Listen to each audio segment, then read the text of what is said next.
खूप सगळ्या नर्वसनेसोबत डे 1 आणि डे 2चा व्लॉग मी संपवलेला आणि आपण सुरुवात करूया डे 3च्या व्लॉगपासून. कसे आहात सर्वजण? कमेंटमध्ये नक्की सांगा की तुम्हाला माझे व्लॉग्स कसे वाटतात आणि काही इम्प्रूव्हमेंट्स आहेत. सोबतच आज ब्रेकफास्ट करून आम्ही लथापुटनम या ठिकाणी गेलो.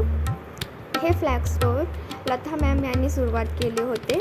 त्या फॅशन डिझायनर आहेत आणि खूपच सुंदर असा ह्या स्टोअरचा ॲम्बियन्स होता. सो या आयबीसचा हाच हेतू असतो की आम्हाला कळावे की ते वर्क कसे होतात, फॅब्रिकवर वर्क कसे केले जाते किंवा कोणती तरी एम्ब्रॉयडरी, कोणत्या टेक्निक्स कुठे वापरल्या जातात. आणि सोबतच तुम्ही पाहू शकता की मी तुम्हाला हे दाखवत आहे की ह्या स्टोअरचा ॲम्बियन्स त्यांनी कसा मेंटेन केलेला आहे.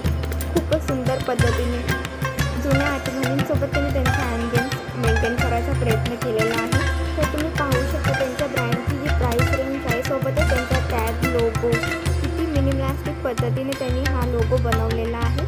आता आम्ही जात आहे एम्ब्रॉयडरी पाहण्यासाठी. त्यांनी कसं इंट्रिकेट वर्क करतात त्यांच्या गार्मेंट्सवरती.